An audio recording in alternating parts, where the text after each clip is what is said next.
Mutton biryani কাৰ কাৰ প্ৰিয় বাৰু? বলক আজি বনাব লৈছোঁ মটন বিৰিয়ানী। আজি নহয়, দুদিন আগতে বনাইছিলোঁ।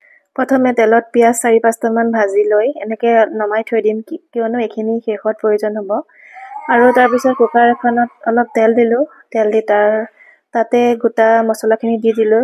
কি মছলা লাগে, জিৰা, জালুক, তেজপাত, সকলোখিনি আপোনালোকে জানেই।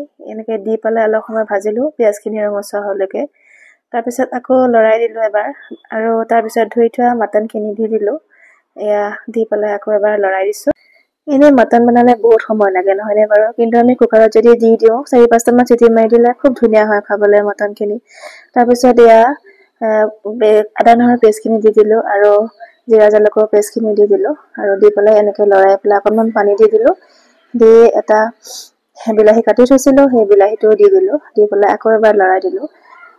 এয়া দেখিছে। আৰু এয়া মিঠা দৈ অনা হৈছিলে, আৰু তাৰে এচামুচ দি দিলোঁ। অকণমান ফ্লেভাৰটো ধুনীয়া হয় খাবলৈ। তাৰপিছত এয়া সকলো শুকান মছলাখিনি দি দিলোঁ, যিবোৰ আমাৰ ঘৰত আনি থোৱা থাকে, সেই মছলাখিনি অকণমান দি দিলোঁ। তাৰপিছত এয়া কেঁচা ধনিয়া অকণমানো দি দিলোঁ মাংসখিনিৰ ওপৰত। আনফালে আকৌ কেৰাহী এখনত অলপ পানী গৰম হ'বলৈ দি তাত নিমখ অলপো দিছোঁ, তাতে গোটা জিৰা, ইলাচি দিছোঁ, আৰু 2টামান জালুক দিয়া হৈছে, আৰু এচামুচ ঘি দিয়া হৈছে। তাৰপিছত এয়া তিয়াই থোৱা চাউলখিনিও দি দিয়া হৈছে, আৰু চাউলখিনি কোমল হ'লে কুকাৰত দিব পৰা যাব। এয়া চাওকচোন, কোমল হৈছে আৰু চাউলখিনি মানে ভাতলৈ পৰিৱৰ্তন হৈছে। আৰু তাৰপিছত এয়া কুকাৰত বাকি দিয়া হ'ল।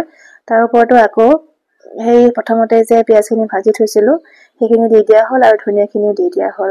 তাৰপিছত অকণমান লৰাই দি পেলাই 1 বা 2টা চিটি অহাৰ পিছত এয়া চাওকচোন, আমাৰ মটন বিৰিয়ানী খুব ধুনীয়াকৈ ৰেডি হৈ গ'ল। আপোনালোকেও বাৰু খাই ভাল পায়নে? জনাবচোন দেই।